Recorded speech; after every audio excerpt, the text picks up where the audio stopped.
因为高铁让中国大陆可以做到乡村城市化，这才是关键问题。各位知道，对中国大陆来讲，如何扩大内需，如何拉高收入，如何推动这个乡村地区的发展，让他们能够更现代化，这是关系到中国大陆接下来的经济动能啊。就如果越来越多的乡村能够城市化，那么它当然消费的能力就会变强，然后接下来这个土地的价格会变高，然后接下来更多的企业会入驻。那么对中国大陆来说，这才是真正最重要的经济推手。所以高铁就是这样的一个工作。否则大家想想，我们不要讲中国大陆，就讲台湾好了。你看看台湾为什么每一个这个县市都要争取高铁设站？因为你只要有高铁的地方，你就可以带动区域的发展了。这是蛋黄跟蛋白的概念了。交通是促进地方发展最重要的关键因素。中国大陆的高铁这一次的里程数破了新高，达到了5万公里，是世界所有高铁这个加起来总和甚至达到2倍。我们今天会来特别关注到，包括了这个全球最大大陆的这个铁路的网络之外，还有最快的动车，这个是 CR450极速列车，如何改写全球的交通枢纽格局，并且透过一带一路创造这个贸易顺差，达到在去年前11个月兆元美元的这个佳绩，并且剑指美国。好，今天就这些议题一起来做关心。赶快来看到呢，确实现在呢最新的统计，大陆的高铁的里程数突破了5万公里，尤其特别只是在14-15期间就增长幅度高达了超过30%，建成了世界规模最大的高铁网路。那么2027为止呢，在2025年7月为止呢，营运的里程已经是世界上其他国家的2倍，总和2倍。营运目标，他们认为说，接下来1年还要增加到6万公里，做得到吗？苑老师怎么看？大陆的高铁是一张了不起的名片。我跟你讲，我最近跨年的时候，从成都到重庆。我1989年的时候，成都跟重庆我都有亲戚啊。那个时候我住在成都，我重庆的亲戚要来看我的时候，跟我讲晚上8点钟上车，早上天不亮6点钟到啊，就整整的话几乎坐了10个钟头，从那个重庆搭那个绿皮车一路晃到成都来找我，然后再搭车来的话呢，整整搞了12个钟头。这个交通当中的话呢，我上个礼拜从成都到重庆啊，就是到重庆的沙坪坝，原来我家人就住沙坪坝，1个小时零2分钟。而且的话，为了享受一下，坐了人家给我买了商务舱的票，一坐去哇不得了，跟那个真的坐吧，对不对？不就觉得躺随便你躺平坐着。我跟你讲啊，舒适快速，而且的话呢，里面一进去的话呢，哇还有人服务，让我想起当年台湾还有空中不是有车长小姐的时代啊，一见面什么的，这个是讲大陆的高铁的话呢，我再举一个例子让大家了解。你看，我们都山东人对不对？我们的首会在济南对不对？那济南来讲的话，这是比较偏东的，也靠海对不对？但是我告诉你，济南最远的一个高铁站，从济南到成都8小时。你想想看，这个是什么概念呢？就是整个大陆，你知道大陆有多大啊？大陆有多大？我们在台湾坐的高铁，动不动就停下10分钟就停下来，那个高铁都成了中铁了。在大陆的话呢，哇，我从成都到重庆，它基本上是完全没停的，一上去一坐好啊，到了。就这样1个小时，原来12个钟头，现在变1个小时。所以说大家要了解。另外我要讲一件事情啊，事实上这边提得非常清楚，大陆的高铁只有5%的赚钱，大概就是从北京到上海这一段，就是5个小时到这已经是很不得了。现在从北京到上海能够不坐飞机都没有人坐飞机，这个高铁又安全又方便。但是有一个问题，就是你要了解这个制度。大陆在考量的时候只考虑社会平等、社会主义的国家，问到大家出行是不是方便，没有考虑到什么钱不赚了就把这条取消了。没这回事儿，大家都要。现在的话呢，有很多人就是到新疆的时候，到乌鲁木齐去也搭高铁12小时啊。那为什么？这个肯定赔钱的嘛，对不对？因为那个整个制造的那个成本多大啊。那么另外的话呢，我们讲大陆有很多的大型工程，他们都是不计成本，目的是什么呢？目的就是为了改善民间的生活，要把城乡的距离拉近。你看我们现在台湾不大，对不对？但是台北跟台北以外差距多大？啊，那大陆有这种问题吗？你大陆可以找出一手可以拿出10几个城市，他们都很好。比如刚刚我们委员讲说啊，常常到上海去。大陆现在像上海的城市多得不得了，你到合肥看看，你到徐州看看啊，你到什么临沂看看，人家也没有很差的，他们照样有工作发展的环境啊。这个才是一个国家应该做的事情，这个就叫社会主义，就是不顾成本，只为老百姓的幸福。好，高高老师帮我们特别看到的是，这个是全球最大，目前为止在中国大陆最大的一个高速铁路网。那除了全球最大，我们来讨论全球最快。赶快来看到这个动车，这个是 CR450的动车，现在呢已经创下了几个重要的纪录。首先看到第一个，单列时速453公里，那相对的交汇890公里每小时的世界纪录。干哥又怎么看？这就像岳老师所讲的哈，我跟你讲，你认为从这个北京坐到那个乌鲁木齐那个路线会赚钱吗？不是只有这样而已。国铁集团，它2026年它要投资2000亿人民币，哇，听得头都痛了。2000亿人民币，你要干嘛？他要开始测试那条叫成渝中线，就是成都在那个四川的那个成渝中线那一条路线可以让你跑到400公里，现在还没有。现在大陆最快的叫350公里的动车，也就是高铁。现在我们要跨到400公里以上，那这一条路线要测试，就是用成渝中线来测试，投下大量的金钱。为什么？因为一定要达到400公里以上，这样子对大陆国内的民生经济以及它的战略的规划有很大的影响。你说350已经很棒了，为什么还要再快，对不对？你说那个商务舱已经很舒适了，为什么还要跑那么快呢 ？No， 我就是要跑到450公里以上，我才能够真正在缩短城乡之间的差距。这样子，在未来的这个民生经济的调控上面，他们才会用高铁这个数字来当做一种依据，可以调控。而且我跟你讲，它整条路线它现在在测试之中，他说没有到60万公里不能开始营运。为什么？我们台湾的高铁从什么南延到什么屏东，那只要你跑2趟可以就上了。它不是，他们说没有跑到60万公里，60万公里可以绕台湾好几10遍了，对不对？它一定要测试到那个地步，代表说我的高铁就是我的动车已经有那个技术水准，我才能够开始卖票载人。而且整条路线你知道吗？它还减轻它的钢架的那个重量，然后用新的铝合金技术。也就是说，你现在去看它那个，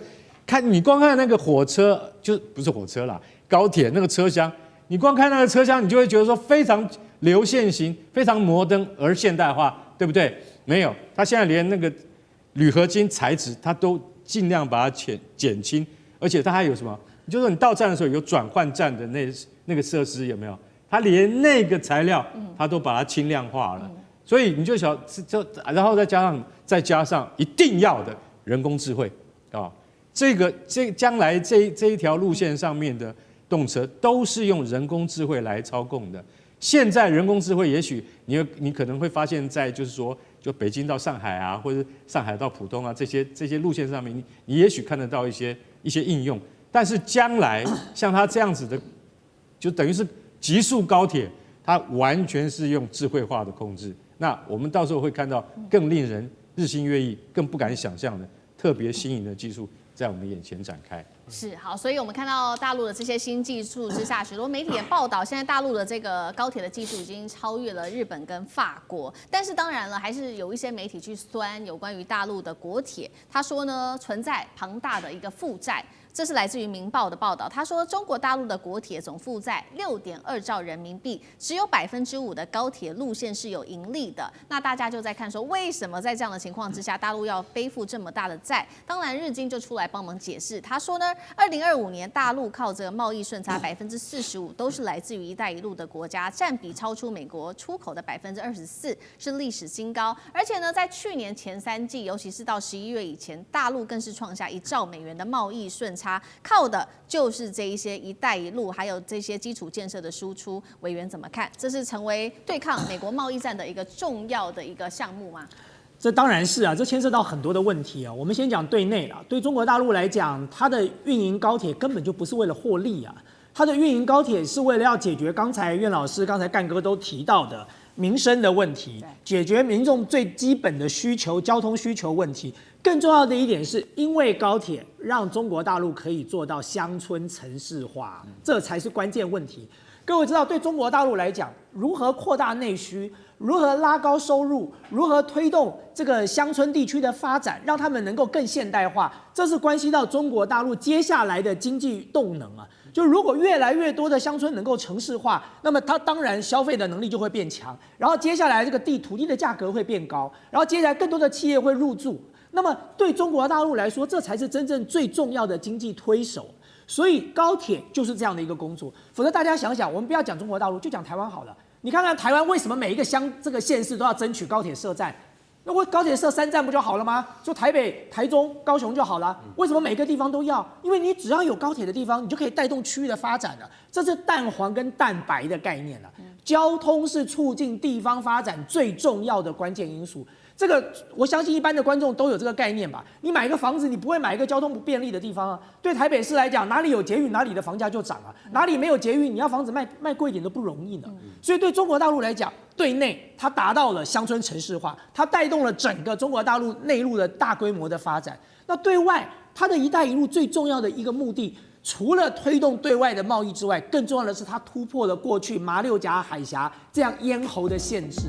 北京政府不止一次的提到过，马六甲海峡就是中国大陆甚至整个这个西太平洋这些国家最重要的贸易的咽喉，因为所有的物资都要经过马六甲海峡，否则大家干什么要去抢南海的主权呢？不就是因为马六甲海峡吗？可是因为一带一路，它突破了马六甲海峡的限制。大陆的国务院高调的举行了记者会，这一场叫做高品质完成“14-5”规划的记者会，会议上宣布呢，成渝中线的高铁现在正式的采用 CR450的列车，那么开通之后会实现时速达到400公里的营运哦。根据了解，这最快时速甚至可以达到450公里，那么代表未来从成都到重庆呢，只要50分钟的时间而已。这个速度的极限刚刚说了450公里，其实已经超越了法国跟日本等重要老牌的高铁国家，也创下了全球最快的一个记录了。专家分析代表，大陆的铁路已经进入了高铁科技创新的无人区。好，所以节目一开始我们问大千委员，这背后有哪些技术上的困难要克服？而且如果他现在正式的超越了日本跟法国所代表的技术里程碑，意义又是什么？对我在先提到，就看到这个新闻的时候，当然我为中国感到骄傲。那么，但是呢，我同样的前2天的另外一则新闻，我也替美国感到难过，因为前2天的新闻是什么呢？就是加州花了30年完了，150亿美金想盖一条高铁都盖不出来，只有一个 PPT 啊，什么都没有，什么都没有。30年150亿，加州连一条高铁都盖不出来，什么都没有。然后中国大陆现在已经进步到了要准备时速可以到450了。就其实去过中国大陆旅游的朋友都知道说，其实高铁对于中国大陆来说已经变成他们人民生活的日常了。就他们平常在城市跟城市之间的这个交通都是搭高铁的。像我很多在上海的朋友，他家住苏州，他每天是从苏州搭高铁通勤到上海来上班的，你知道吗？因为苏州搭到这个上海搭这个快速的高铁，它只20几分钟、25分钟就到了哦，所以非常的快。那么在中国大陆搭过高铁的朋友就知道说，每一次那个高铁哦，很多人总是觉得高铁价格很高，可是其实在中国大陆的高铁票是陷入一票难求的状态哦。就是你每一次在中国大陆要搭高铁，你都要抢票啊，你要在那关键时刻抢票，否则你就抢不到什么1等舱，你就要去买2等舱，有时候连2等舱的位置都还没有哦。那么搭中国大陆的高铁，我帮大家介绍一下，大家现在最常看到的就是和谐号，和谐号是比较这个第2代的就是这个次一代的高铁。那最新的这一代的高铁叫做复兴号。复兴号，所以我们现在看到的在中国大陆高铁有很多要有头等舱的。我坐过复兴号的头等舱，真的就跟那个飞机的那个鱼骨座是一模一样的。你坐的是特等舱，整个车厢里面只有6到8个位置，对不对？那是特等舱，头等舱那个是复兴号。那么复兴号这个系列的高铁，其实在中国大陆在2010几年的时候就开始推出来了。它其实是有好几个系列组的。我们现在讲的是 CR450， 它有 CR400， 它有 CR300， 它有 CR220， 有 CR200， 最高速度。它对标的是速度，对，就对标速度。450的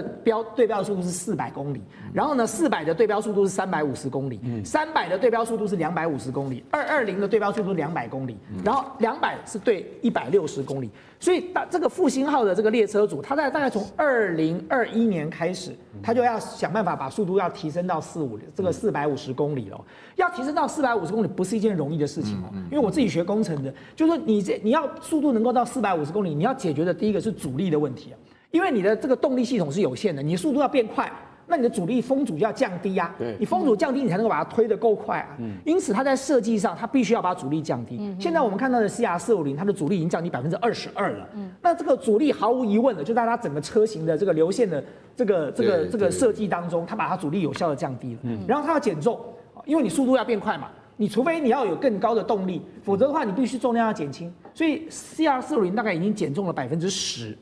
然后你在高速行驶的时候会有很大的风阻跟噪音。对，那你要怎么解决噪音呢？他们也很厉害，他们克服了，他们噪音还降低了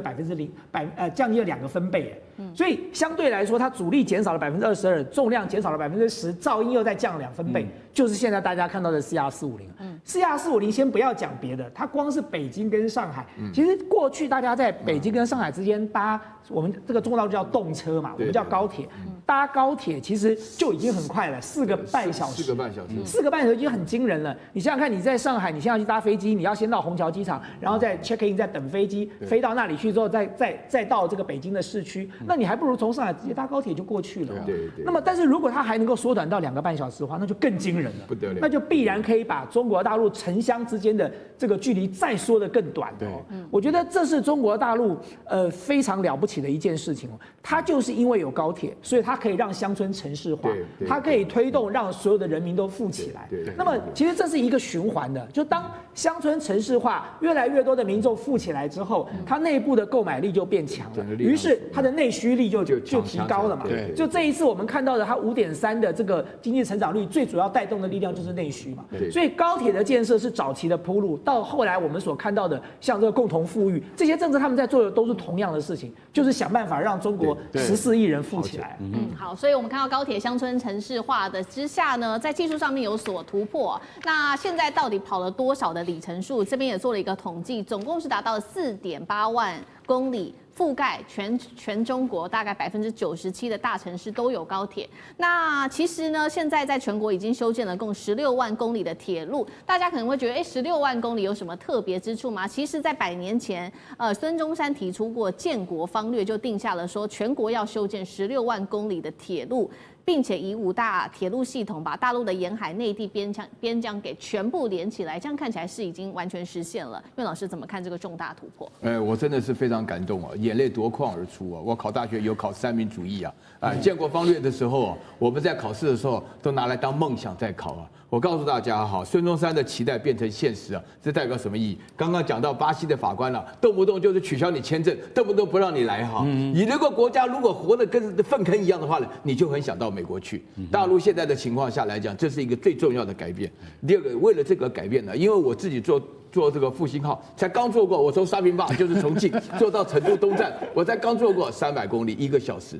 ，1个小时02分钟，不得了！原来我跟你讲啊，我89年的时候，我的亲戚成都跟重庆都有，他们的话呢，为了要来看我，坐整整1晚上车子12个小时，绿皮车，你看到没有？这个改变呢，我跟你讲，真的是有一点。如果说是你一个大陆，我跟你讲，大家可以去看看什么叫做高铁的那个分贝啊，那个声音啊，你到了那个郑州啊，去看那个全世界最大的高铁站，那个高铁车子哇过来之后，我跟你讲，真的好感动，因为我那时候都忍不住对我旁边讲，我说你知道这是全世界最大的高铁站，他们说知道，我说知道为什么不讲嘞？啊，都要大声的讲，就全世界最大的高铁站。我跟你讲，这个系统，另外的话呢，我觉得哈，想要争气，一定要有领导阶层，一定要有社会主义的领导。为什么呢？因为他们一开始5年一个计划，这个到了2025年的话呢，居然17项当中有6项已经超标3618，有1/3已经超标达成。一般来讲，我们讲什么计划达成？你刚刚讲到美国的高铁啊，不晓得算是30年计划都0，结果是0啊，对不对？你大陆的17项中有6项，我们现在讲重大工程，最近我随便举个例子，雅鲁藏布江的发电，大家都吓坏了，所有人都吓坏了。雅鲁藏布江未来的发电的量的话呢，会使得大陆遥遥领先的，是因为你所有需要用电的地方，所以这边的话呢，我真的觉得很高兴，就是说大陆的这个说到做到的这个事实，让中国人扬眉吐气。你现在讲到说是对啊，比如说讲到我说啊，因为你天天在美国不给你签证什么，刚刚好我也不想去，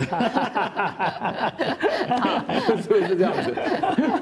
是。那另外一方面，我们也来比较一下，那如果是把中国大陆的高铁来望眼全世界做一个比较的话，其实过去这样30年过去了，我们看到它的总里程数现在已经占全球的总里程数高达了70%以上。那其实是从0开始的。华刚哥又怎么解读这个数字？好，就像那个刚才苑老师讲的，这个就是建国方略的一部分。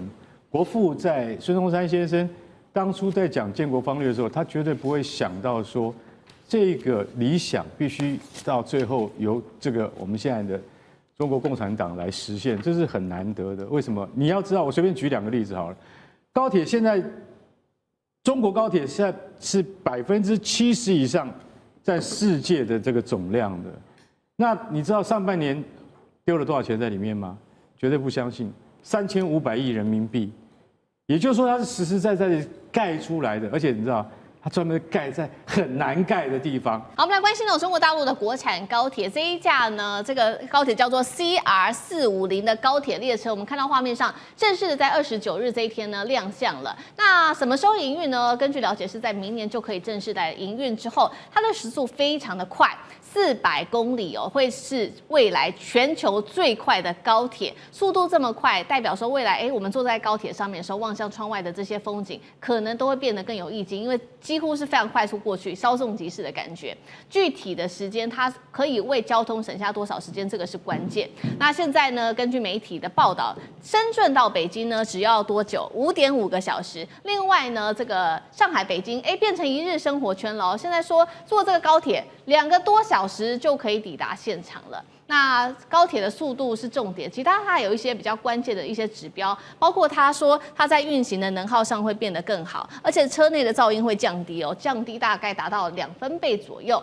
那刹车系统，他说这些等等的指标都是领先在国际上面的。那中国大陆的高铁，其实我们也知道发展了非常久的时间，现在总里程数已经正式的突破4.6万公里哦。那大家可能对这个数字没有概念，其实就是说绕行地球1周哦，就是4.6万公里，差不多这样的一个距离了。华尔街日报也做了一个报道，针对说中国大陆做了这么多的事情，他怎么说？他说你浪费了很多成本啊，让这些高铁公司地方的债务不断的增加而已。那他就说了，特别提到了这一家叫做中国国家铁路集团，说每一年都得偿还大概达到250亿美元左右的一个债务。我们这次也特别在做这个专题的时候，特别拿这个中国高铁和国际来做比较。那确实在国际上，法国表现也很好。过去在做高铁的时候，它有一个做了特殊的改造，当时说改造完之后，时速可以高达574公里。日本的磁浮列车，后来我们上网查了一下，达到600公里，但是目前都得知都是在测试阶段的时候，看起来可以达到这样的数字。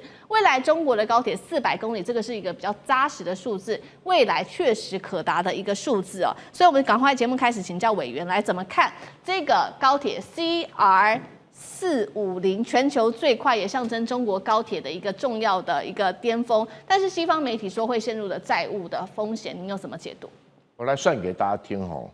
他说每一年光偿还债务就要250亿美元，250亿美元当然是一个很大的一个数字了哈，每一年都要偿还，因为连本带息都要还嘛哈。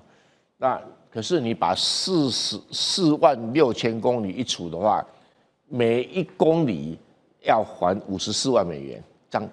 到底贵不贵？啊，就出来了嘛。54万美元1公里耶。这个对于整个建造来讲哦，表示它负担并不重啊。因为你看看嘛，54万哈，再乘以每一天的运量的话，就不是太大的负担啊。所以啊，你不要看总数字，你要看这一除的话就没有了哈。对，所以跟大家做这个解释。那再来哈，这个当然啦，它的速度越快的话哈，对于那种大城市之间是有用的啊，比如说北京到上海。上海到深圳这种大城市是有用的，这个不是在用在那种什么大城市到小城市啊，不是哈，这个运营成本会比较高，但是重点是说这个东西在取代飞机用的，如果你速度不够快，我宁可搭飞机嘛，但是取代飞机对于这个大陆来讲是有需要的，因为它的这个都市太多，人口太多了，它的这个国内的空域经常是在满载的状况，动不动就要你在机场绕了好久才能够下去，这种常常发生，所以用高铁来取代飞航的需要，在大陆上是100%划算，而且大陆上的高铁的安全性相对来讲高很多嘛，好，所以我觉得它这个一步一步推动啊，应该是会成为全世界高铁最发达的国家，因为这种技术是累积的嘛。你做一条线跟做2条线，2条线的经验一定比1条线来得好。然后做越长，面对的地理环境越复杂，它会形成一个很大的高铁产业链。所以它不只是一个交通路线的问题，不像我们台湾盖一条捷运线，然后就解散一批人，盖到捷运线解散一批人，就很麻烦。好，所以中国大陆的基建现在正在快速的发展，不断的复制，然后发展的更加的快速。我们现在来看到的是美国，那美国它在做它的基建，但是它现在是连铁路都没有。我们现在来看到，包括了印度都在发展它的高铁，然后日本1964年当时就已经有这个新干线了。那美国的部分，加州盖了30年，其实到现在还没有盖好。那本来是说希望2028年的时候能够盖好，就可以来做这个洛杉矶的奥运举办前通车。现在看起来好像有一些困难了。厉将军怎么解读？为什么美国的高铁做不成？还是说他们也没有真的这么的觉得高铁这么重要？坐飞机、坐其他的交通工具也可以？你怎么看？可以讲美国没有高铁？美国当然有高铁啊！我这边有相片为证啊。大家看一下美国的高铁，到现在为止它盖的，这是美国的高铁哈。这真的是美国高铁，长多少呢？长499公尺，499，然后孤零零的在这个地方，就是这条，就是他希望在加州盖的这种洛杉矶到赌城这个地方哈。他在2008年的时候建案，然后建案之后，那这段路这个499公尺盖了多久呢？盖了3年，花了10亿美金，然后后来就没有后来，不了了之，就停在这边。那除此之外，其实美国也有雄心壮志要发展高铁。它要盖一条从哪里呢？从这个就拉斯维加斯到这个赌城这边这一段哈。那目前来讲的话，它也是计划了哈。可是它为什么做不出来？第一个就是说，美国来讲，他们的资本来讲，他投资的资本，他们的迷信是高速公路跟机场。他这方面来讲，投资的钱愿意投资，但是投资铁路的钱他们不愿意投资。这是第一个，他没有获得足够的资本。第二个，美国来讲有很多的土地是私人土地，几乎都是私人土地了。那你要盖铁路，只要说就像是有一些钉子户嘛，哈，就只要他说他不愿意，或者他认为说铁路经过他们家会造成他们家噪音啊，或者是说他会被阻隔来讲的话，他就不愿意。所以说，美国高铁现在来讲弄到现在，不管是土地的问题，这个资金的问题或各方面，但是你知道越晚盖哈，随着通货膨胀，这资本越高。就像是这条休斯顿要到达拉斯的这条高铁来讲的话，它如果说是隔这10年，它要将近多1000亿的美金的这种建设的费用。所以我觉得美国要发展高铁，其实是非常的困难。好，那我们再看到另外一个国家，现在新崛起的新兴市场就是东南亚国家越南，越南也要盖高铁，那他们要连接的是南北这个越南嘛。那2027年预计就会开工，在2035年他们希望能够完工。那现在包括了中国大陆跟日本都在希望能够争取到在这边建设高铁，但是这个也是一个地缘政治的比拼。等一下请大周老师带我们看。那过去这个中国大陆不是已经帮印尼盖好了他们的高铁嘛，雅万高铁。那其实这个对于中国来说是一个很重要的一个高铁，因为它是全输出嘛，全系统、全产业链的输出，能不能成为争取越南一个很好的一个当做参考依据吧？大钟老师怎么看？对，我觉得中国大陆目前还是有一些后来居上的优势哈，因为这个所谓的南北铁路最早是日本，大概在2006年就有一些先期的规划，这么多年来他也有投出一些他的计划，我记得最后他提了560多亿美金，当时越南说太贵，他没有办法接受。那现在我们知道，包括这个雅万铁路、中老铁路，中国大陆是非常强项，把它的高铁还有铁路的基础建设输出，所以它有它的优势啊。因为这条铁路，高铁盖完之后可以大幅缩短时间，因为现在从南到北1500公里，各式各样的方法都是要20小时。未来假设高铁能够成，大概它估计是每小时350公里，大概5小时不到可以通过南北将近越南20多个省市，是很大的一个大饼。那目前来说，因为我们知道这几年其实越南跟中国大陆关系还蛮紧密的，从阮富仲到现在的苏林，其实已经有很多的来来回回，高层的互访，其实谈很多的，以中国大陆而言，就是要希望能够拿下这个大案子。好，观众朋友，这集我们要来带您关心的是，现在中国大陆内部这个部分的热门高铁路线的票价开始拍板起涨了，而且涨幅其实还蛮不小的。我们来看到一些路段特别在这个武广高铁的部分宣布呢，6月15号开始呢，京广的高铁武广段上运行时速呢达到300公里以上，或者是300公里的这些动车组的列车票价会进行调涨。未来全程的票价涨幅现在落在蛮大的耶，20%左右。好，我们看到其他的路线的部分，包括了来看到这个沪昆客专杭州东至长沙的南站2等座的部分，我们也看到涨幅也都有20%。其他的部分，上海到虹桥涨幅也有19%点多，所以看起来都是19%到20%左右的一个涨幅，都在做了涨价。6月15号开始，多地的这个高铁的，我们也可以看到不同的公司也都开始调涨它的高铁票价。这个票价大涨，大家也在解读说到底为什么呢？现在网友就在哀嚎说，全国各地的高铁都涨，他没有意见，但是为什么偏偏是唯独只涨中部地区啊？他说中部地区的人民的钱难道就是大风刮来的吗？今天来解读一下这个高铁涨价背后所代表的意义又是什么？我们先来看到这个一波涨幅背后的政策决策又是什么？为什么要做一次的涨幅，而不是分段来做调整？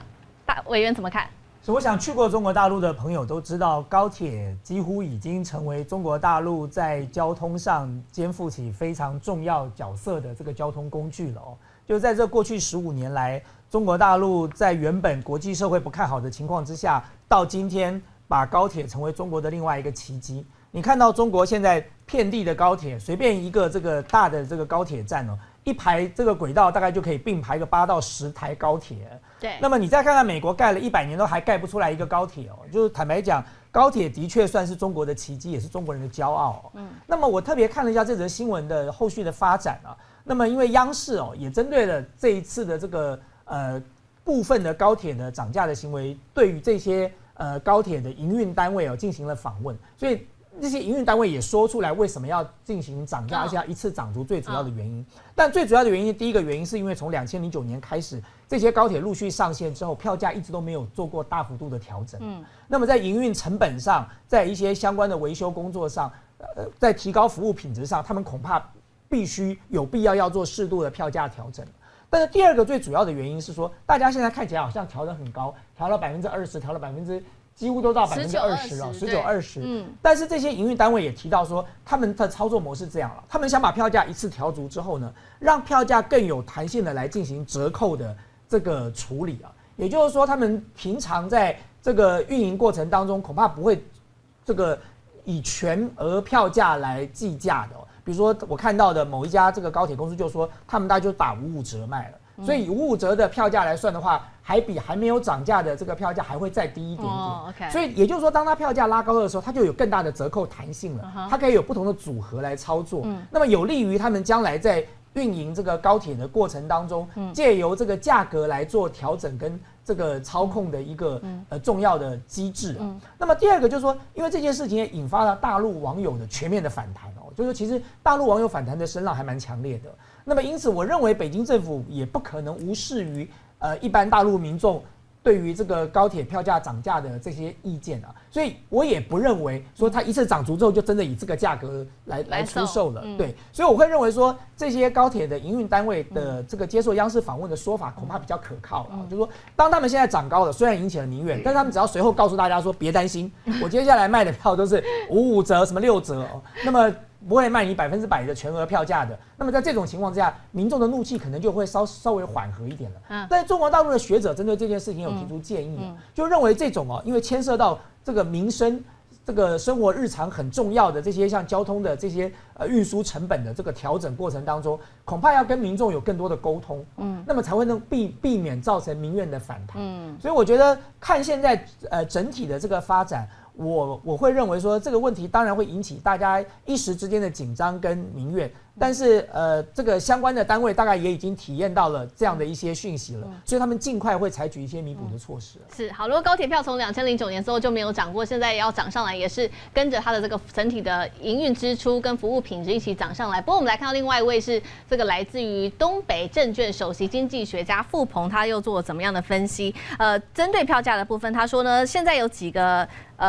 原因是包括了当前人口的结构变化，这是第一个；第二个是城市化进程；第三个，公共财政新挑战背景之下，所以做这种大规模的公共投资已经不再现实了。因此，他认为说，对现有的这些公共事业的服务，应该要进行这些合理的定价，他认为这是必要的。那他也说呢，调涨应该要根据营运成本来进行，减少现在在公共财上面有大规模的支出。所以这些支出现在其实他认为说，这些合理定价的重要性会主要就是由这些消费者、使用者来分担政府支出嘛。另外一个问题当然还有原材料，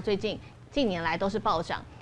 大使您是如何看这个票价涨价的原因是什么？我想这个刚好我前不久到大陆啊，去那个几个大学去巡回演讲，我就在华中一带，对华中。那么曾经在南京啊高铁，有站就从南京坐高铁到北京。他们的主办方也陪我去南京的高铁站，哇，真是人山人海。那也不是假日啊，我们大家觉得就怎么那么猛？所以高铁它的营收是很多的啊，所以因此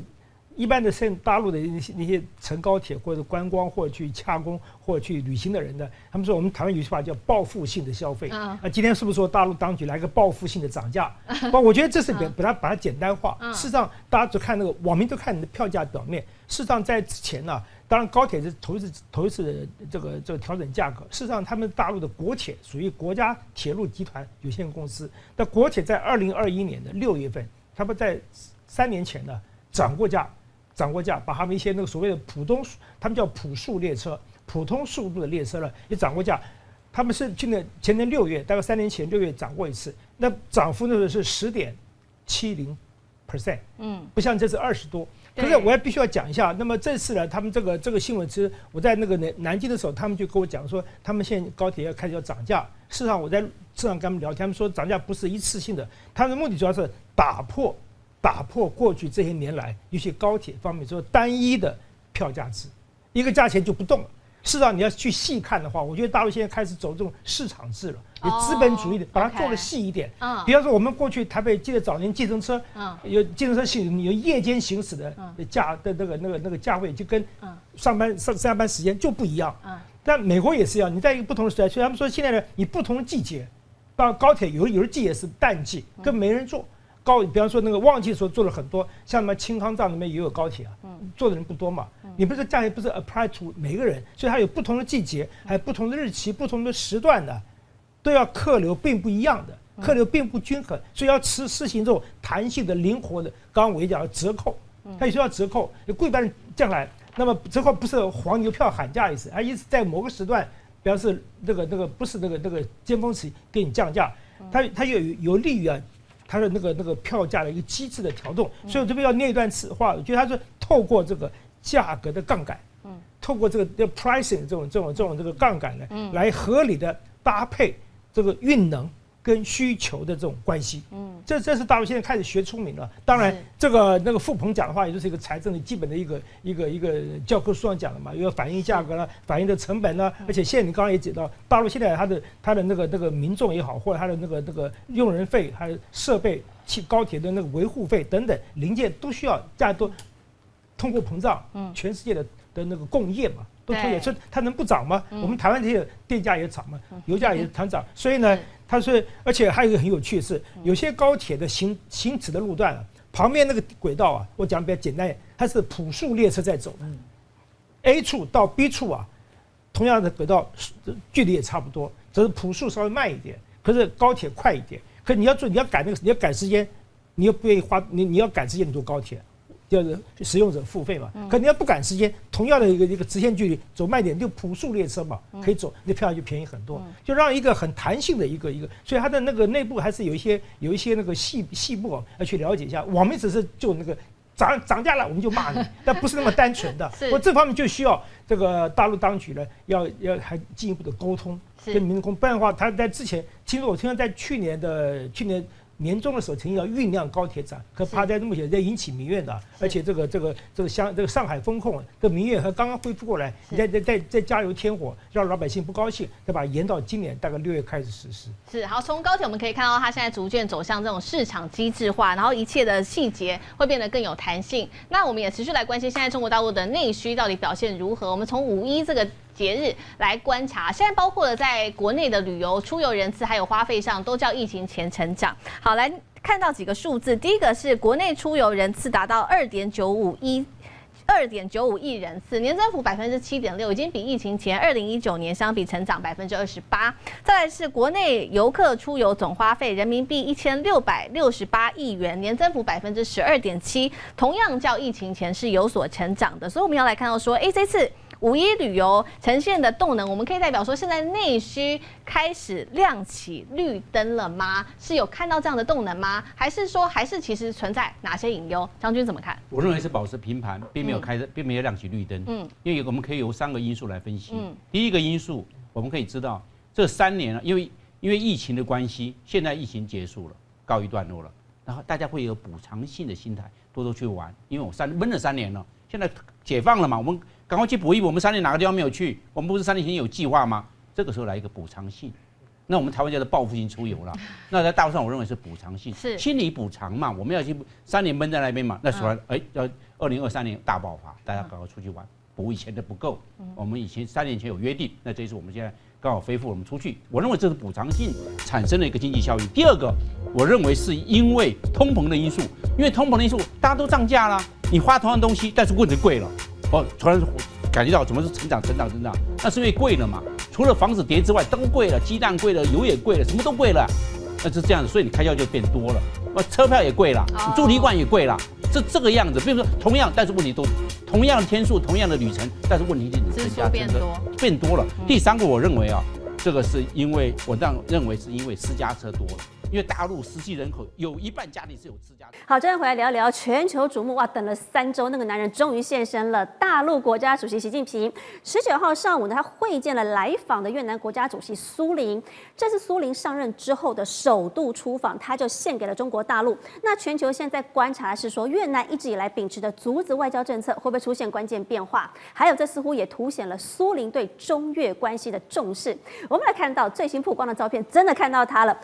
这一张是央视给的啦，央视的画面拉得非常远，非常长镜头，但是还是可以看到习近平终于现身了。他见了苏林，好，2个人走在了这个红毯上。但是越南版的这个媒体给得很近咖哦，确实看得见习近平真的现身了。等了3周，终于等到他，2个人也会面握手，当然这次谈了很多。好，那外界现在最关键就要问了，其实这一次双方当然除了谈到2国的经贸合作之外，铁路会不会是他们这次访问的最关键的重要议题？2国预计会就在整个中俄铁路部分要达成部分的相关协议。我想先问一下严老师了。第一个，哇，等了3周，终于看到他，所以习近平亮相喽，也告诉大家说，外面那些阴谋论真的不要再猜了。还有你怎么来看呢？这是苏林8月上任之后，他的首度出访就献给了中国大陆，是不是看得出来，他还是非常重视跟在意中越关系，竹子外交政策的下一个篇章怎么看？不过我觉得这有一点点像是就是说，虽然说他希望保持一个等距，但是也希望就是能够让这个第一个，他地缘政治的关系来讲，我跟中国的关系是最近的，所以我第一次出访象征意义这么强，我还是得去这个中国，有点类似，你知道美国的总统第一个出访国家都是加拿大。他根本1天之内就完成了，早上去晚上就回来，但是他要让加拿大知道，我就是第一个出访的就是你，而不是亚洲，不是欧洲。这个是美国长期以来的一个象征性作用。那我觉得越南，你既然苏林新上来，你新上来第一个外交大家都在看，像习近平第一次上来，第一个国家就是俄罗斯嘛，很简单嘛，就是这个都是有非常强烈的这个信号就是说我跟你的关系。那特别是他上来，那我觉得帮忙，刚才主持人也讲了，化解了好多的这些猜测。我之前1-2个礼拜，我的朋友就写信给我写那个 line 给我，说哇，习近平怎么样了？这个到底是怎么样？到底怎么样？都已经有安排人事都出来了我说马上，我说我是非洲专家，我说9月初就有中非合作论坛，然后有50个非洲的国家领导人要去，我说习近平一定要露面的，我说你放心，那个时候我们可以再确认一下，提前了，结果现在提前了，越南帮忙化解了，就这个根本出来了。那我觉得说这些猜测就是习近平跟金正恩不一样，习近平跟50年前前苏联的领导人不一样，前苏联领导人这个哇藏了好阵子不出来的，现在习近平作为一个这个重要国家领导人，这么多的峰会，是你哪跑得掉？对不对？我们不要讲别的 APEC 的这个 ASEAN 的峰会，然后 G20 的峰会，还有这个上合组织的，然后金砖的，你久不久就是要露面的，你不行，绝对知道。好，的确，那这一次苏林去关键，大家说讲的就是铁路经济。为什么关键？因为中美贸易战之后，其实很多中国的企业家制造商，他现在是要靠越南哦，部分出口的岛上的业务都移转到了越南，所以这个一日来回的铁路就变得非常关键。我们跟委员一起来看一下。但现在你说中越铁路要对接，有这么容易吗？专家认为有几大考量，第一个资金问题嘛，因为它需要大量资金；再来大国的干预，讲的依旧是美国，毕竟现在中美贸易战还是相当的剑拔弩张。还要来看到是中日竞争跟越南之间的观望心态。另外来看看越方现在对于中越基础设施的合作还不是太满意，这一次双方能够有所突破吗？讲来也许是有点漏气了哈。越南作为法国的殖民地，它现在的铁路还是法国殖民时代修筑的。你看历史有多久？台湾基本上早期的这个铁轨啊，也都是日本殖民。可是蒋经国时代已经全部换成标准轨了。什么叫标准轨？就是轨距1435毫米叫标准轨。现在越南还是1000毫米的窄轨。那是哪一年代的就是大家都知道说年代久远了，所以他没有办法有太重的货车，所以第一个轨距要全部改。那他现在改了很多麻烦，你知道？比如说我们以前习惯叫滇越铁路，就是云南到越南可是云南到越南是从那个什么，它叫老什么老郭不是老街，它有个叫要拉到这个第一条要拉到什么？拉到河内，第二条从河内拉到海防。因为就河内来讲，它出口最重要是靠海防的港口。第二条要从什么？要从这个河内要拉一条长达5000公里的铁路到什么？到胡志明市。那这一条更麻烦，到底要建高铁呢？可是高铁没办法运货，还是要建货客混合的铁路？那现在几个问题就接下来了。第一个，如果要建高铁的话，那一条铁路以前刚开始的是500亿美金，已经占越南当年的1半的 GDP， 这当然负担不起。即使现在已经涨到了快要800亿美元，因为物价上涨嘛，刚才800亿美元的一条，对不起啊，占了1/4啊，然后对越南来讲，就要找人家 BOT 啦或 PPP 来合作啦。那现在谁有这个财力来合作这个？第一个问题就出来了，所以钱的问题，技术的问题，因为铁路本身，也许不是太大难的，日本可以做，中国可以做，但基建就是铁路底下的那个道路、桥梁、隧道，要经过越南奇奇怪怪的地形，对不起，只有一个国家能够做，就是中国大陆，有这种技术的人员能力，可以降低整个营建的成本。但越南又有一个很大的考虑，它以前为什么摇摆在中国跟日本的选项呢？它有着安全考虑。那安全考虑就是再加上美国整天买媒体在煽动越南人主权债务债务陷阱你会因此破败所以不能借钱不能借钱，自己没有钱该怎么办呢？然后要不要日本提供财力？日本不是没有财力的提供，可日本贵得不得了，就他们自己为了安全想说，那讨好美国、讨好日本跟中国两边不得罪，然后阻止外交，怎么做呢？切成5段，这一段中国做，这一段日本做，这一段，那结局是什么？你维修怎么办？是，就变成很大的问题。所以你盖的成本也许可以降低，让他们竞标，可是你维修成本会大得不得了。所以越南就困在财务问题、国家安全问题、美国煽动问题、中日企业竞争问题，还有基建问题，哇，全部卡在一起。所以他们的铁路就是光这样争论到现在为止，连1厘米的改善都没有，所以越南陷入了困难。再加上最近领导班子的一个斗争调整那现在好不容易出来苏联那苏联当然知道，越南如果没有这铁路的话，什么半导体工业啦，什么发展什么都别想，都别想。是。好，的确所以看得出来越南的铁路建造有多关键，尤其它可以创造它的经济规模。我们给大家一个数字，带你来看到了，讲的就是这个中越快速的通关班列。哇，今年以来它真的是加速度的跑哦。你看哦，这一个中越班列3月首次突破了500标箱，它的运载量4月1622箱标箱，7月站上了1922，已经超过它1个季度的总和。所以可以看得出来，纪文哥，中越班列它就是一个指标。现在它呢，如果其他铁路设施能够跟上来，它是不是就像一个磁铁一样，它可以带领到整个越南经济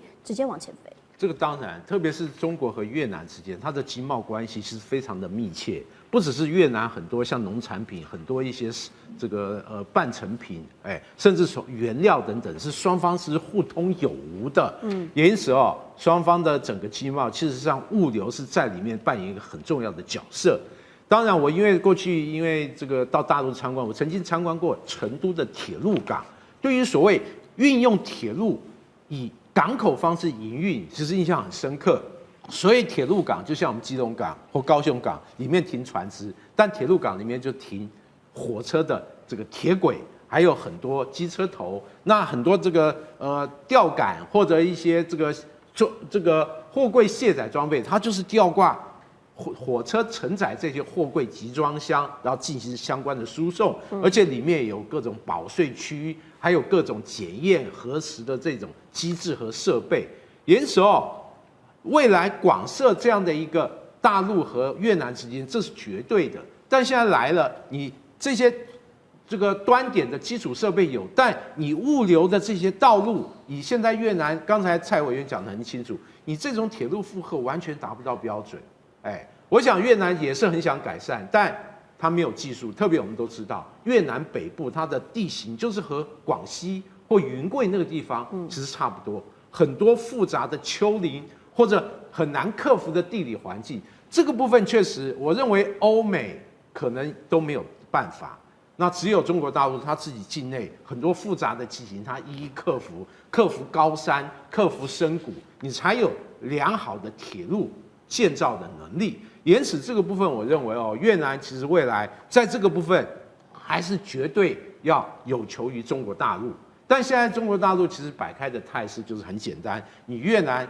考虑了半天，浪费了好几年，我重点发展和老挝、柬埔寨甚至泰国的关系。因此现在态势就对越南来讲，哇，有一点时不我与。我如果再筹入半天，时间就不在我这边。因此我们可以看出，越南高层这次花了很大的力气，要在中国大陆这个部分说服中国大陆能不能让利、让技术、让给我一些好处，让我能融入或加入这一块经济发展的快车道。因为毕竟他知道，与其靠美国，其实不太靠谱。特别美国已经拒绝越南的市场经济地位，这对于越南来讲当头棒喝。因此，赶快修补与中国大陆的关系，对于越南经济发展来讲，是一个未来发展很重要的救命草。好，这一节我们来关心东南亚国家的印尼准总统普拉博沃在1日在北京和大陆国家主席习近平会谈。那么习近平他称，两国今后呢应该要精诚团结，打造互利共赢的典范。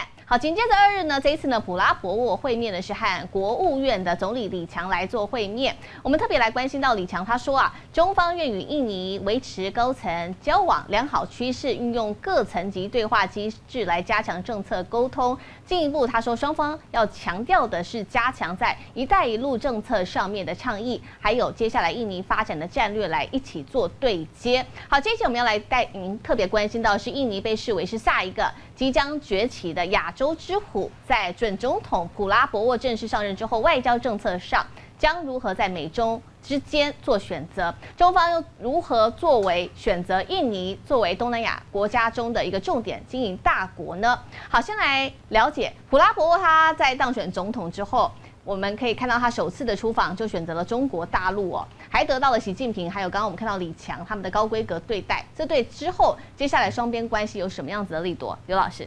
对，我们晓得普拉博沃这次呢当然非常重要因为普拉博沃正式当选总统之后，第一个出访的当然就选择中国。那中国呢，如果接续到我们之前讲的问题，说东南亚国家是不是什么竹子外交其实竹子外交最早时候讲的是泰国，然后后来呢，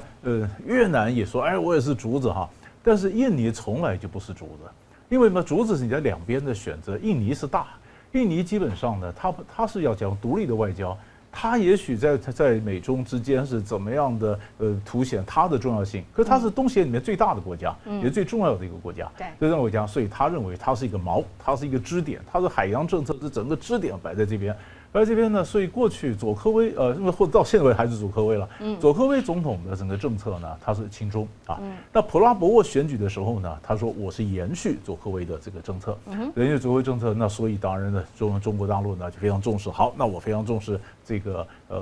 印尼哈。所以如果你看到中国大陆它在“一带一路”在东南亚国家投资的这个数目。最多的其实就是印尼，没错。那么在这个在这个COVID-19 的时候呢，中国大陆2亿支的疫苗撒在印尼啊，在印尼，所以你可以看到印尼本来它的这个染疫的人口非常多，死亡的人非常多哈。那后来为什么因为 V 型反弹忽然变少了？因为中国在把它整个的它的这个反映疫苗的外交重点就摆在印尼，摆印尼，所以普拉博沃上来啊，那当然说他当然这中国是全力去支持印尼嘛哈，但是。印尼跟中国大陆有一点点领土的冲突，那就是如果才注意到印尼它有一个地方就是纳图纳群岛，纳图纳群岛就是中国我觉得这个我们的 U 型线最下面 U 的地方，刚好跟印尼就切到这么一点点，所以当时在普拉博沃在选举的时候呢，一般观察家就讲说，普拉博沃你是延续这个佐科威的政策没有错，可是你晓得普拉博沃是军人出身啊。那军人出身的话，那他碰到这样的一个领土的争执，他会不会反而跟中国会有冲突呢？啊，本来人家把他这一点看到有没有什么问题，但是普拉博沃加上来说没有冲突，我现在是怎么延续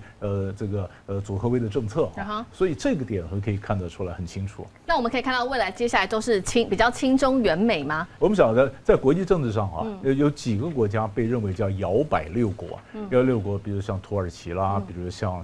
这个印度啦啊，巴西啦、南非啦，那其中一个就是印尼。印尼因为它是属于南方国家的领袖之一啊，它不可能说我是完全靠到哪一个阵营，所以它应该是非常延续的跟中国会保持良好的关系。可是它不可能因为这样子要远离美国，我觉得是不可能的。好，我们可以看到这个佐科威一直到普拉博沃都是比较亲中的。那其实目前呢，印尼部分70%的人都是选择在中美之间的话是选择站在中国这边。佐科威的对中路线最成功的地方是什么？等一下请邱老师来带我们了解。现在来看到这个中美大国在东协国家目前的好感度到底是什么？这是来自新加坡智库所做的一个调查研究。我们来看到东协如果必须要在美中之间来做选择的话，先来看到有50%的受访者说呢会选择中国，那另外49.5%的受访者他们说会选择美国。好，这个数字我们看到是一半一半，但是一直到去年是2023年，我们再看这个数字的话，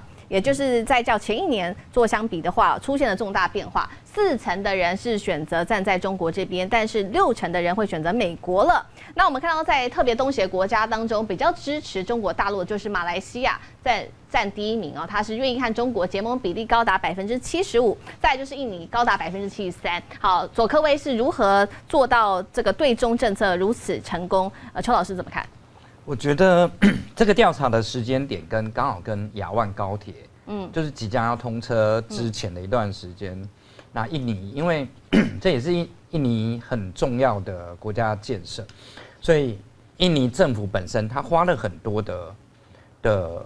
资源在介绍这条亚万高铁上面。那相对的，就是会把印尼人民跟中国之间的关系拉得比较近。但我必须要说，就是说，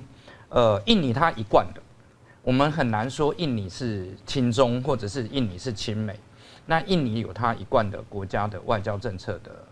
的行进的路线。那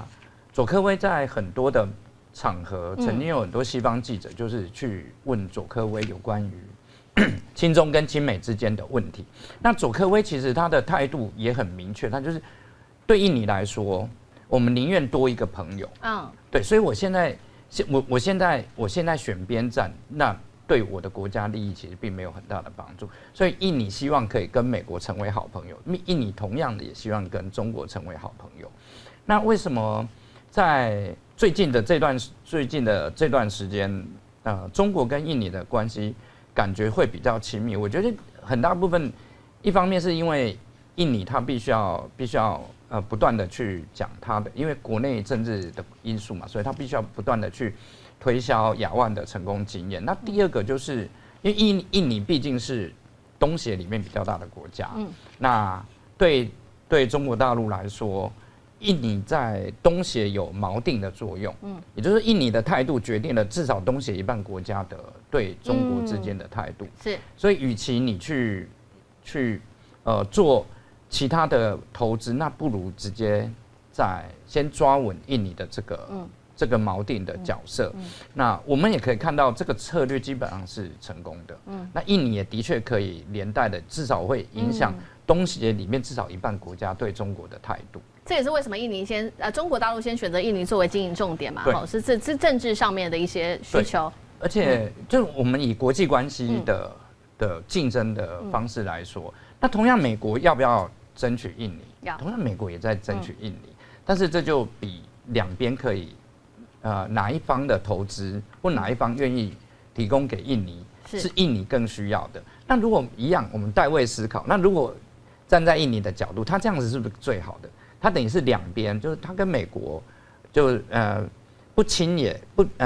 不远，跟中国也是不亲也不远。那这样子，他可以在两个大国的竞争底下得到自己最大的利益。好，刚刚做了一个民调，说这个印尼的部分70%的人都选择站在中国大陆这边。刚刚老师已经帮我们特别看到，当然亚万高铁的部分有加到分。不过等一下我们也要来聊聊说这个亚万高铁最近也有一些营运上面的问题逐渐浮现。等下请刘老师来帮我们持续看。好，这一次走科威除了向中国示好，也和这个法国部分展开军事产业上面的合作。印尼呢，在4月2号正式的向法国下定了2艘是鱿鱼级的攻击前舰。好，我们带您关心呢，这个鱿鱼级的前舰啊，舰长72公尺，最多能够携带的是18枚鱼雷或飞弹。好，最大的潜航我们来看到深度达到300公尺，然后呢这边说潜伏深海可以达到12天哦。那双方也协议这2艘前舰将会在印尼境内的船坞来做建造。那接下来法国则是透过技术上面的转移来帮忙协助。好，印尼这一次啊购买法国的攻击前舰，请问这个前舰的战力到底有多强？为什么会受到印尼政府这样子的青睐？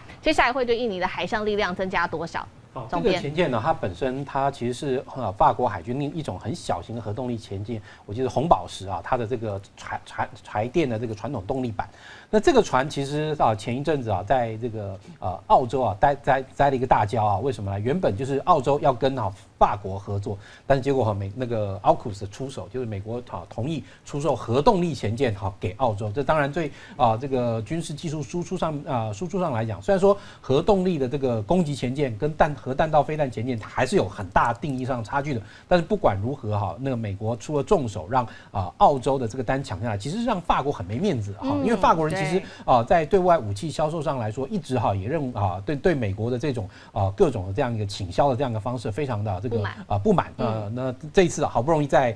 印尼这个夺回一城。那当然这个前舰本身你要说它是柴电前舰中性能非常优异的，那当然是毫无问题了。那以这个船来说，它最大的特色在于自动化程度非常高。因为你看这艘船的这个大小跟我们海军的这个海龙海虎差不多甚至还稍微大一点点。但是你看它那个战力，它可以用18枚的这个鱼雷，然后自动装填设施，能够很快的时间就把这18枚的鱼雷或飞弹打出去。而且最重要，它里面大概其实它所要用来管理也就是他操作这个人员呢，非常非常的少。那甚至于我印象没错的话，大概差不多只有我们海军的这个舰龙群大概一半不到。所以它其实对于人力的这个精简上来说，非常的有那个卓越的这样一个技术。然后而且呢，它可以在水下浮航那个潜伏大概12天。当然不管怎么说，它其实虽然说号称可以12天，但是当初它在那个澳洲的前舰败给那个就是在败给那个美国的核前舰的一个很大原因，就是澳洲他认为你今天它的这个持续战力。如果说今天澳洲要驰援台海的话，他如果买这个鱿鱼级他从澳洲开出来到台湾海峡出来，他就拜拜我要回去了。但是如果是换成核动力前舰的话，还可以在这边撑上2-3个礼拜。这个是当初澳洲那个决定改弦更张买这个美国的核前舰一个非常重要的原因。但是印尼自己本身没有这样的需求嘛，他并不需要来台湾海峡，然后来这个吓阻北京嘛。对他来说，因为他跟北京关系也没那么差，所以呢，在这个情况下，那对于印尼来讲，他拥有这样一个武器，当然就是针对他自己的假想场敌可能是周边的印度、马来西亚或者是新加坡。那这个时候这个前舰非常够用，而且你看像新加坡、马来西亚来讲，马来西亚也是买了这个法国前舰，那新加坡的话，当然其实他买的这个前舰不尽然是法国，但是它也是一个拥有相当数量前舰的国家。那以这个军力平衡的角度来看的话，那对于印尼现有的都是比较旧的那种，过去德国做的这个209型的这个前舰，它也需要急需改那个换代，所以这个时候他选了法国的这个前舰哦。那我觉得对于他希望能够在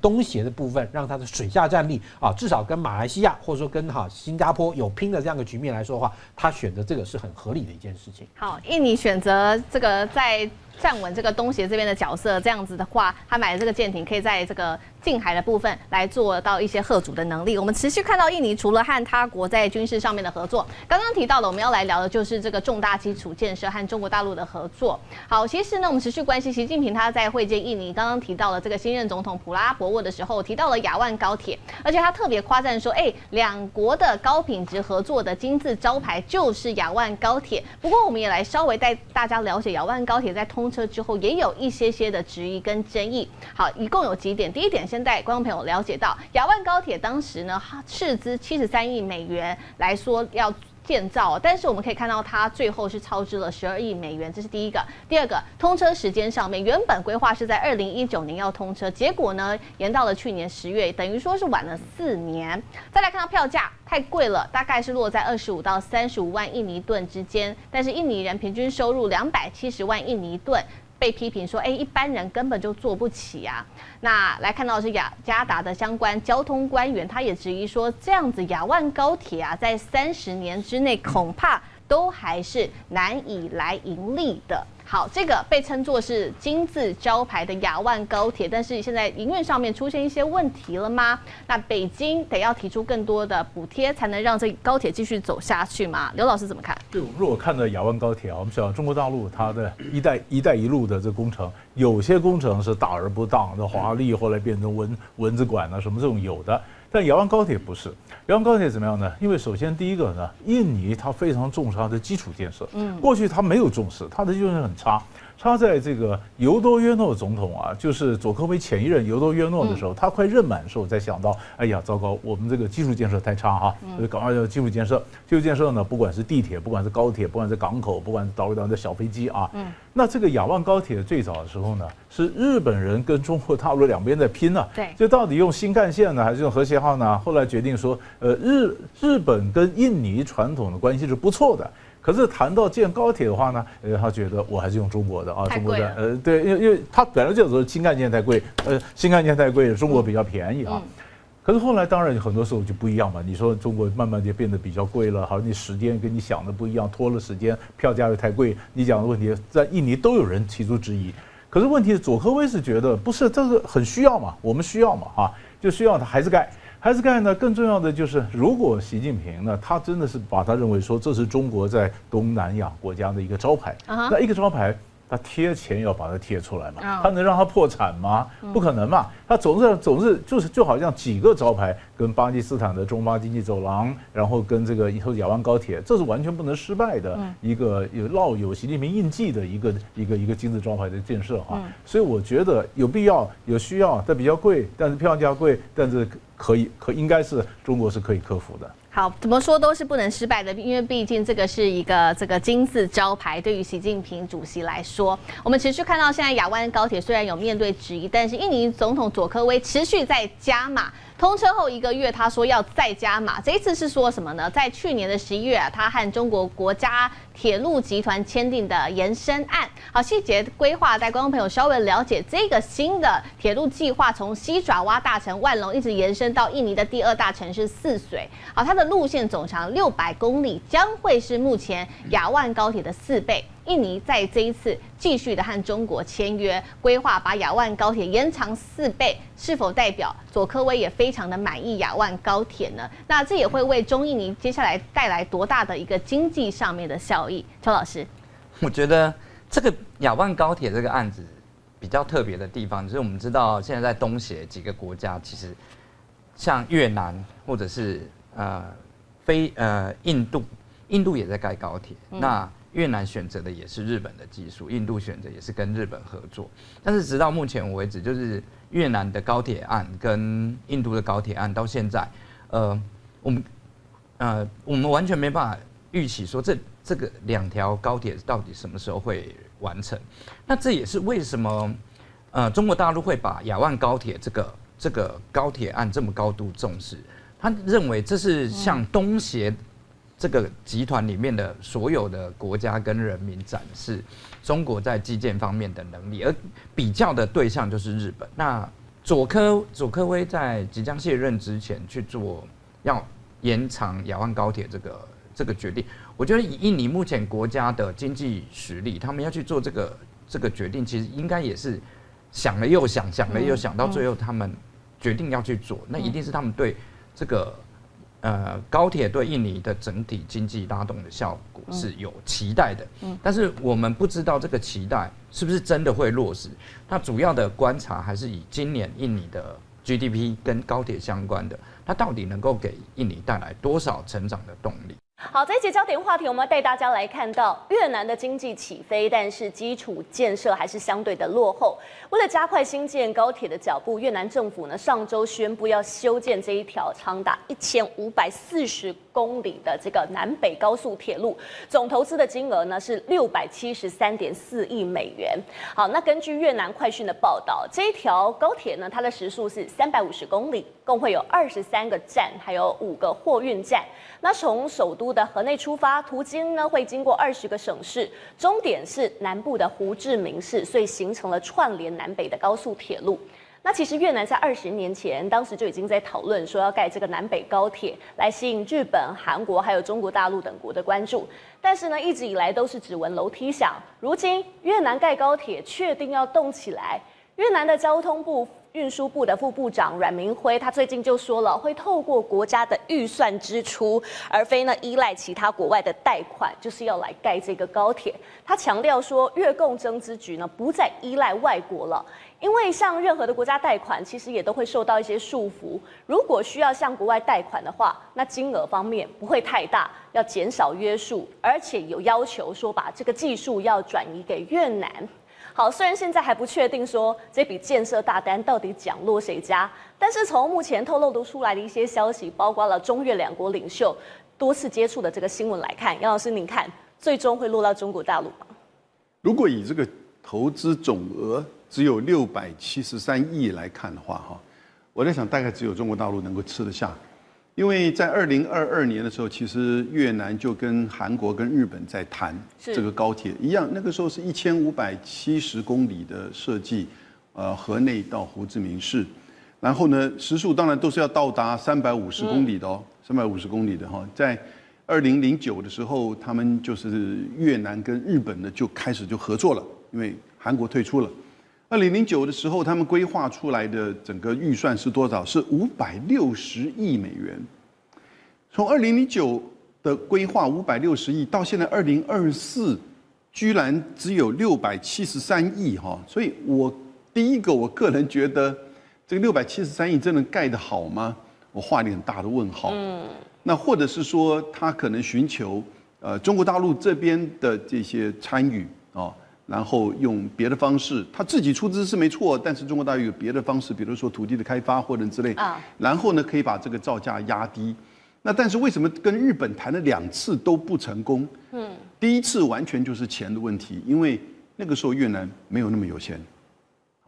然后所有的这些不只是说国家出补这个钱，日本也不太可能给予他这么大的补助，只有部分。然后呢，当时2009年的时候的越南。其实这个平均所得跟一般大部分人民都不是居住在这个沿线城市，所以呢，他们会有很强力的反弹。那越南是一个共产国家，是社会主义国家，他比较重视一般人民对这个的声音哈。如果你做不好的话，那政府的合法性就会受到影响。所以第一次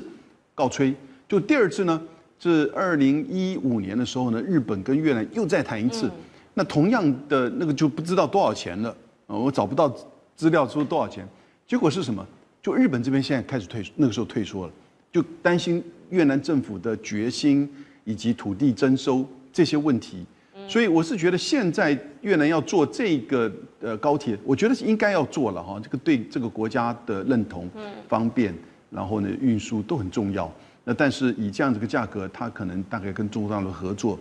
而且要很多别的方式。同时越南有很多，它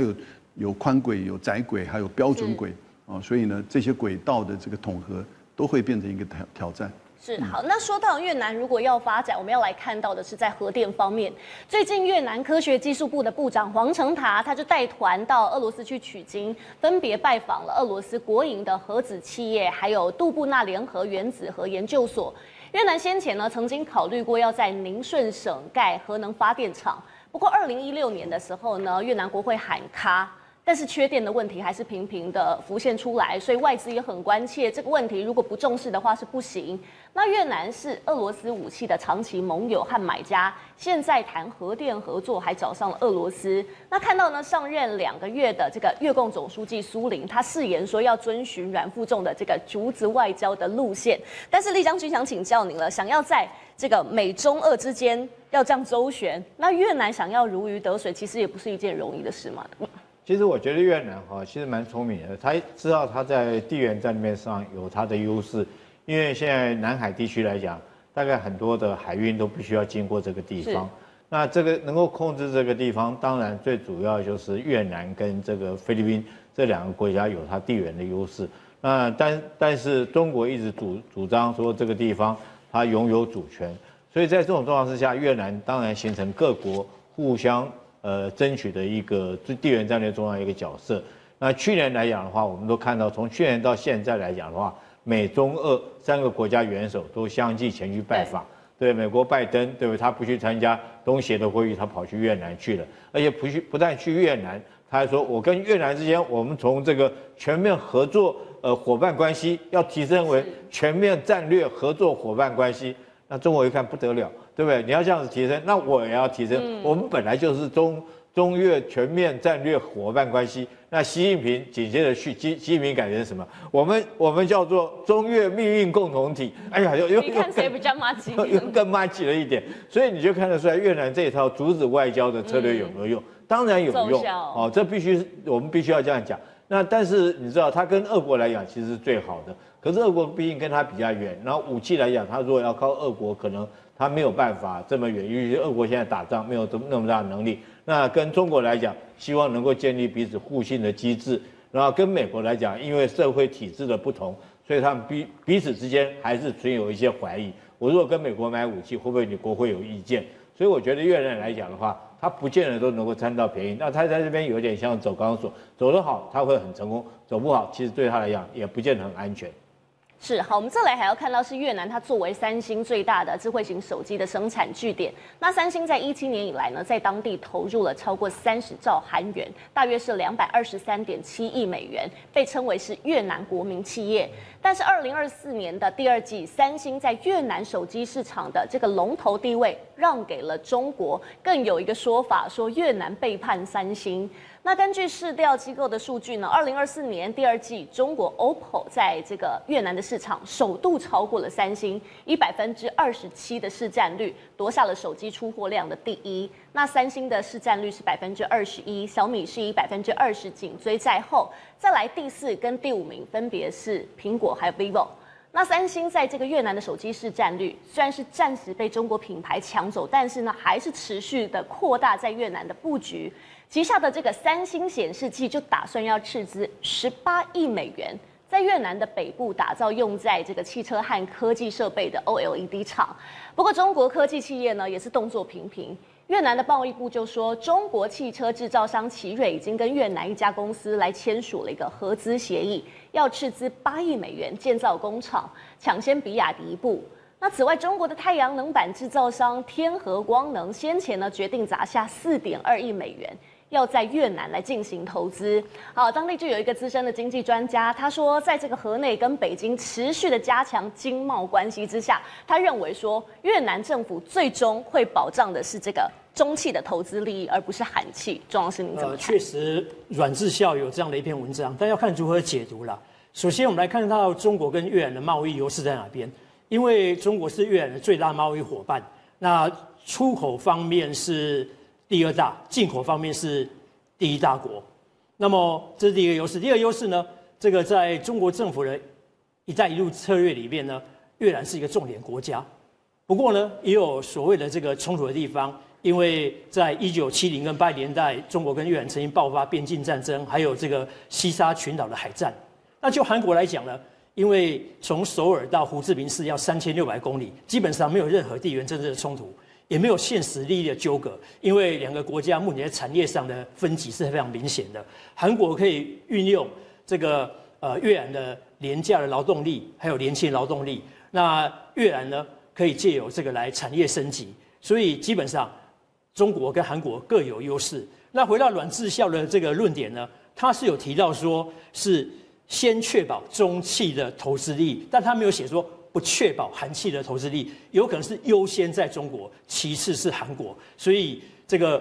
在解读上要特别注意。当然了，跟台湾也有关系啦，因为台湾是越南的第5大贸易伙伴，对越南来讲是第4大进口国，第15大的出口国。所以中国跟韩国在越南的一举一动呢，也会牵动台湾的利益，特别是台湾的企业都是所谓的蚂蚁雄兵，中小企业为主。那面对中国跟越南是属于整个产业巨头过去的话，我们要特别小心的因应。地缘政治、美中之争、战略价值、强权崛起、小国生存，现在与未来洞悉